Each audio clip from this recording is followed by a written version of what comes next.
శ్రీమాత్రే నమ. జయ గురు దత్తాత్రేయ నమ. ఈ వీడియోలో మనం ఫిబ్రవరి 18వ తారీఖు నుంచి 24వ తారీఖు మధ్యలో జరిగే వార ఫలాలు తులారాశి వారికి ఏ విధంగా ఉండబోతున్నాయి అన్న విషయాన్ని మనం ఈ వీడియోలో పరిశీలిద్దాం.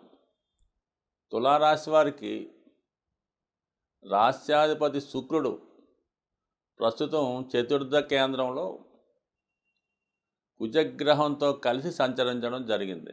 అంటే రాశ్యాధిపతి సప్తమాధిపతి కలిసి చతుర్థ క్షేత్రంలో సంచరించడం అన్నది ఒక విధంగా ఈ తులారాశి వారికి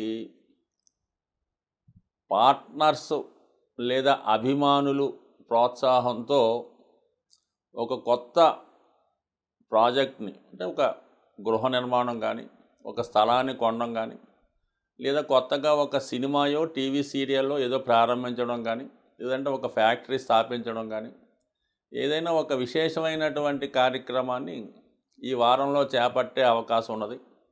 అలాగే మీ యొక్క నేమ్ అండ్ ఫేమ్ కూడా చాలా విపరీతంగా ప్రజాదరణ పొందే అవకాశం ఉన్నది. అలాగే మరి సప్తమ స్థానంలో ఉన్నటువంటి గురువు సప్తమాధిపతి ఉచ్చలో ఉండడం, ఇది 100% ఈ తులారాశి వారి యొక్క జీవిత భాగస్వామికి ఉన్నతమైన హోదా, వృత్తిలో అభివృద్ధి ఏర్పడే అవకాశం ఉంది.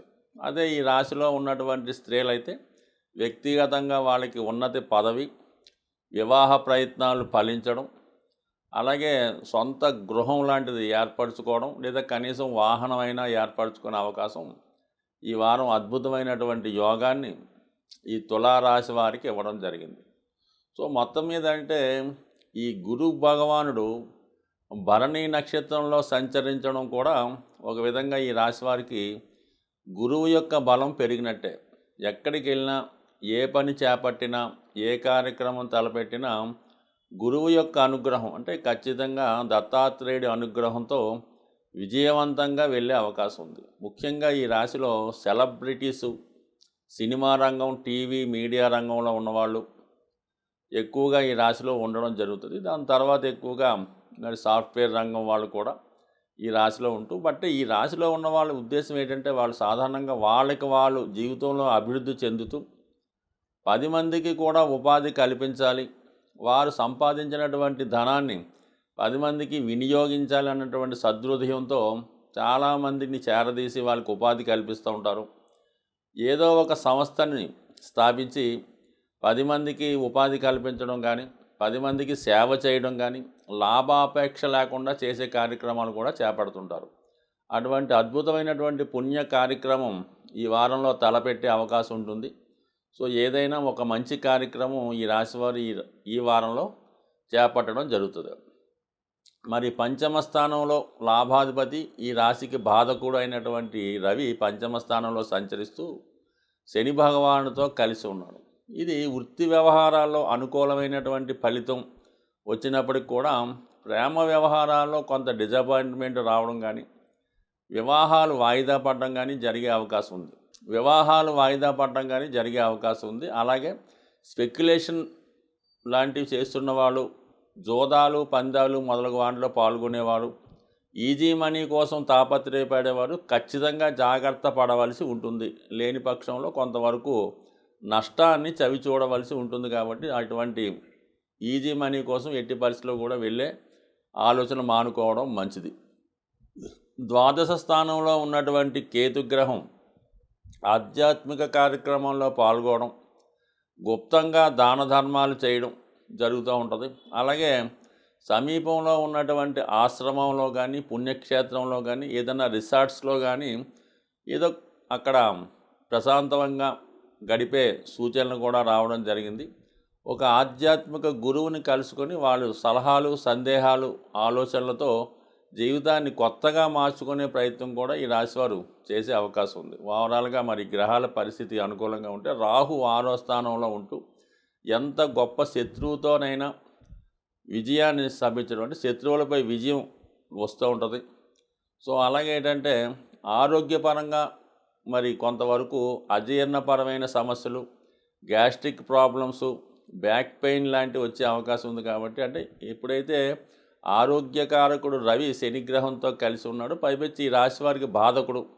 సో ఆ కారణం వల్ల ఏంటంటే కొద్దిగా ఇటువంటివి ఆరోగ్యపరమైన ఇబ్బందులు, అనారోగ్య సమస్యలు వచ్చే అవకాశం ఉంటుంది. కాబట్టి సాధ్యమైనంత వరకు వేళకి భోజనం చేయడం, ఎక్కువగా శ్రమ పడకుండా సాధ్యమైనంత వరకు ఎక్కువ రెస్ట్ తీసుకోవడం అనేది మంచిది. అది ఇది అందరికీ కాదు, కొద్దిగా వయసులో పెద్దబడిని ఉన్నవాళ్ళు ఆరోగ్యపరంగా జాగ్రత్త తీసుకోవడం మంచిది.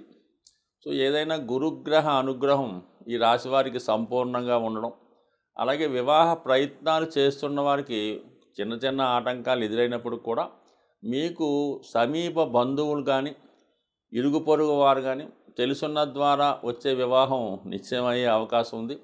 సో ఏదైనా వివాహ విషయంలో ఒక నిర్ణయం తీసుకొని మరి ఏదైనా ఒక క్లారిటీ తెచ్చుకుంటే ఈ వారం మంచిది. ఏదైనా ఈ ఏప్రిల్ నెలాఖరు వరకు వివాహం సంబంధించిన విషయాల్లో గురుబలం ఈ తులారాశి వారికి పుష్కలంగా ఉంటుంది. కాబట్టి దాని తర్వాత మళ్ళీ గురువు మారినప్పుడు అంత ఎక్కువ ఫలితాలు ఇవ్వకపోవచ్చు. కాబట్టి సాధ్యమైనంత వరకు మరి ఏప్రిల్ నెలాఖరు లోపల ఈ వివాహ ప్రయత్నాలు చేసుకుని ఒక నిర్ణయానికి వస్తే మంచిది. సాధారణంగా ఈ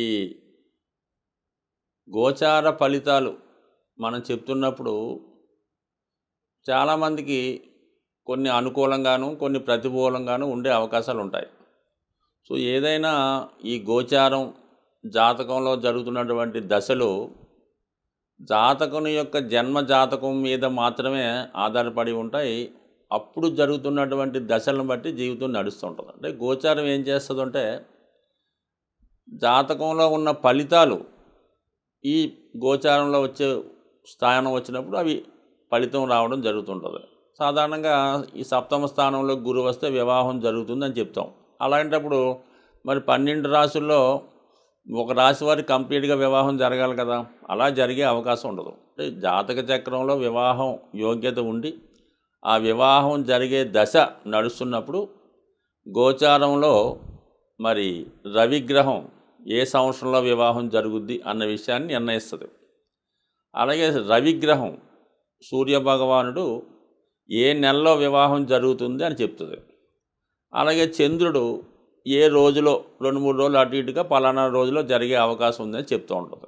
ఆఖరికి లగ్నం కూడా పలానా లగ్నంలో రాత్రి పగల జరుగుద్దని కూలంకషంగా పర్ఫెక్ట్గా చెప్పడానికి ఈ గోచార ఫలితాలు దానికి అనుకూలిస్తాయి. అసలు జన్మజాతకంలోనే ఈ వివాహ యోగ్యత లేనప్పుడు, ఆ వివాహ యోగ్యత దశ రానప్పుడు గురువు వచ్చినా లాభం లేదు, చంద్రుడు వచ్చినా పనిచేయదు. కాబట్టి ఇంపార్టెంట్గా జాతకం ఇంపార్టెంటు.